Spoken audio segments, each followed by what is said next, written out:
My dream when I was 8 years old was to put a scuba diving tank on my back and to roll backwards out of an inflatable boat.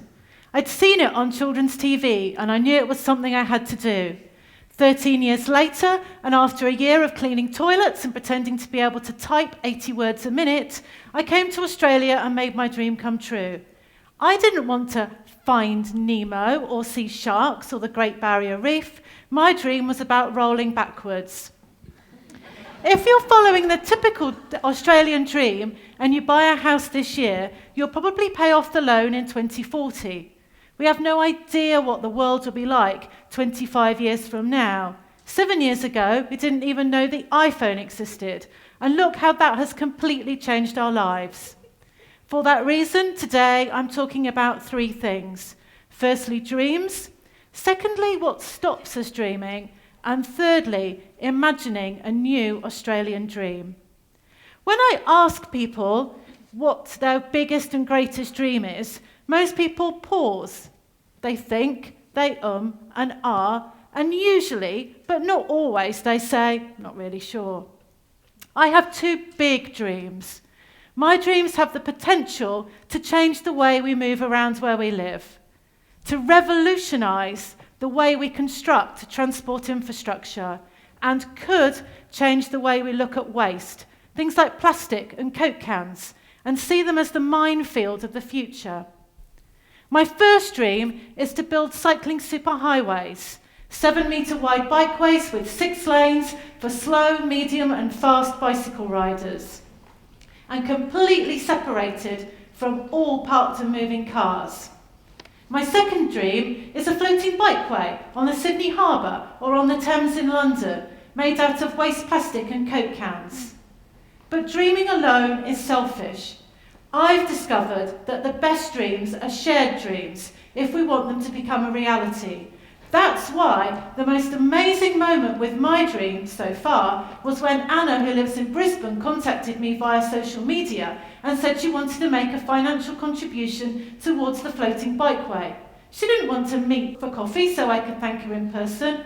She wanted to share the dream. And that's amazing because we really need to work together if we want dreams to be a reality. The West's most marketable product right now is dreams, and some people will go to any length at any time to buy a part of the designer dream. This year, I'm buying nothing new for a year. I tried it last year and lasted till the end of April. Last year, I saw a year without buying as a year of hardship, filled with doom and gloom, like a year of punishment. This year, I'm seeing a year without shopping as an opportunity. The book, Who Stole My Mojo, which I'd wanted to buy for ages, turned up on the share shelf at my block of units. Dreams can come true. But if we move from my dream to the Australian dream was, and maybe still is, space.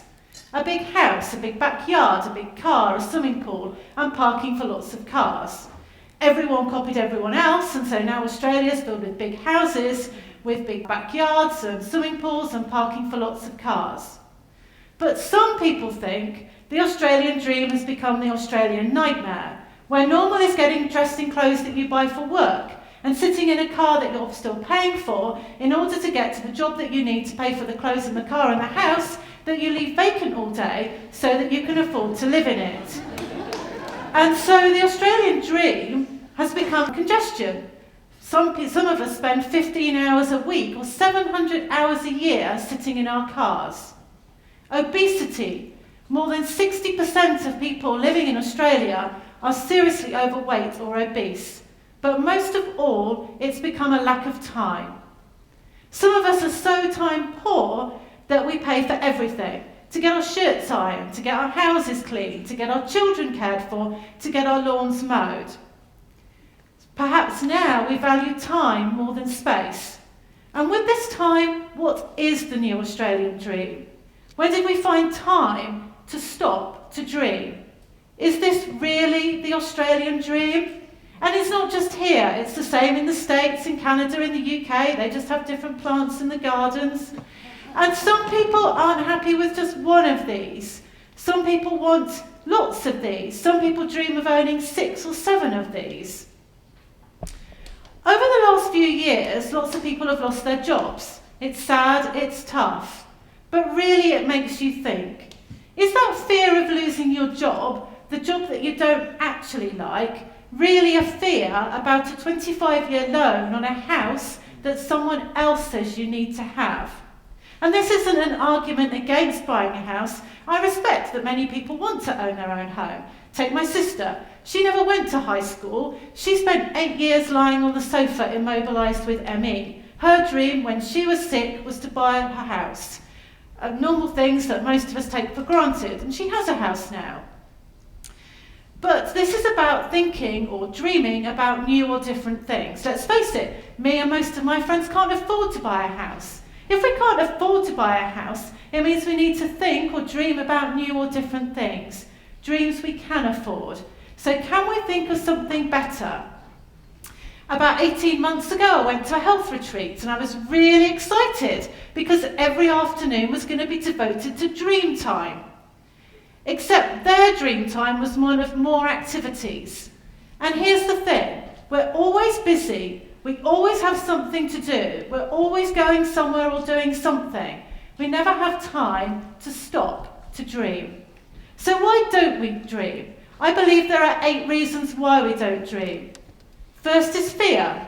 We have this culture where we fear failure. We're scared people will laugh if we fail. But if we're not prepared to try something new or to do something different, we never will try anything new. Last year I set up a series of tweet chats about cycling. The first 2 were great, but no one came to the following chats. But it's better to try and fail than not to try at all. Second is we have so many, perhaps too many, choices available to us today. We can choose where to work, where to live, where to shop, where to send our kids to school, and even where to spend Christmas. When I was growing up in the English countryside, there was one state school and everyone walked to it. From what I remember, all of the dads got a job in one of the 2 factories, and the mums got whatever job was available within walking distance of home. As for Christmas, no one dreamt of a beach vacation. You went to stay with Granny, that's what happened. Choices made us question everything, and as a result, we dream of nothing or very little. Third is our extraordinary sense of entitlement. Most of us feel entitled to lots of money, a big salary, a big house, a big backyard, a big car, to have at least one investment property, to have a free house through our super fund, to claim next to everything in our annual tax return, and to have our opinions listened to. This entitlement obsession has led to an explosion of confrontation and blame that characterises the comments forums of tabloid press and consumer affairs shows. What all this really means is that we spend way too much time whinging, whining, arguing and being angry, and too little time dreaming about the future. Fourth is we've developed a compulsive need for instant fixes. Sometimes these instant need it right now fixes are the right choice. But when they're done out of dissatisfaction, they tend to accumulate into a string of failures which makes everyone question their merit. We're so obsessed with the here, the now and the next week that we rarely think about the future. Fifth, we're just so busy liking on Facebook, liking other people's dreams, which is a waste of our creativity. About 3 years ago, I co-founded Lazy Sunday Cycle with my friend Amy, which is all about normal people riding normal clothes or riding normal bikes, wearing normal clothes for fun. And it started out well, we had lots of people, but move on 4 months, and we had 500 likes on Facebook, but no one at our actual events. And rather than giving it up as a bad job, we decided to have a barbecue at the end of each bike ride. People came, they cycled, they ate, they made friends. And here's the thing, Facebook is great for sharing news, but it doesn't make a dream a reality. Sixth is exhaustion. A recent survey revealed that 53% of us claim to be constantly tired, and 15% of us claim to be exhausted. If we're all waking up feeling like we need another 8 hours sleep, That means we don't have the energy to create a new Australian dream. Number 7 is that we've developed a navel-gazing culture, hyper-analysing every twist and turn in life. We analyse everything, what people say, what they wore, what they do, where they live. Seldom in this modern world do we consider the simpler things in life. Did I enjoy my day? Did you enjoy your day? Who will really care if I leave the breakfast bowls in the kitchen sink all day? Not me. And 8 is our desire to do and own everything. Last year I created a 20-year vision for a public sector organisation. It was rejected. They hated it. It required that public sector organisation and the public servants to work with entrepreneurs, academics and businesses. I don't think they hated the ideas, I think they hated the idea of sharing. They wanted the power and the glory. They didn't want to share. And here's the thing, dreaming alone is selfish. I've discovered that the best dreams are shared dreams if we want them to become a reality. So can we create a new Australian dream? Yes, I believe we can. Imagine if workplaces changed the sick room, and let's face it, most of us have got the sense to stay at home when we're sick, into a dream room. Imagine if mayors and members of parliament got big tables filled with food and they set them up outside city halls like a giant picnic. Everyday citizens, young people, old people, rich people, poor people, could come together and eat and talk and dream a new Australian dream. An outdoor parliament for the people, with the people, about the people. Imagine that. Imagine if education ministers and people from the Department for Education actually went to schools and sat on the oval with the kids, the parents and the teachers, and they worked together to create an Australian dream. A dream for the future, with the people of the future. Imagine if they turned literacy hour into dream hour. Imagine if kids were assessed on their dream ability. Imagine if Earth Hour turned into Dream Hour, and twice a year we all found time to stop to dream. Imagine the South Bank parklands right outside, silent for an hour, whilst we all sat on the river, dreaming a new Australian dream. Imagine if we used dreaming to solve real problems. Right now, 65% of Queensland is in drought. Cattle are being sold and shot. Farmers are in dire straits. Imagine if the best water engineers, the best scientists, the best academics, and the people with the best ideas actually went to a cattle station and camped and spent a week dreaming new ideas. Imagine 40 years from now, a guy sitting in his chair on his veranda in outback Queensland telling his grandchildren about how in 2014 people came together and they created a new Australian dream for agriculture. Imagine that. And my dream to you is to take 1 minute, right here, right now, to dream a new Australian dream in your dream time.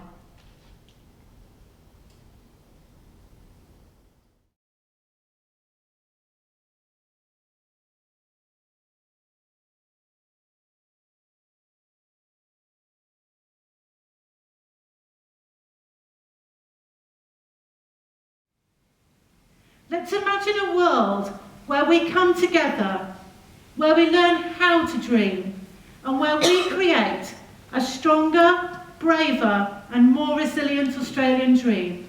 Because that's what TED is all about, dreaming so as to create our new future. And it's our responsibility to make a new dream and to make a new future for Australia. And the future belongs to those people who believe in the beauty of dreams and the reality of their dream and other people's dreams.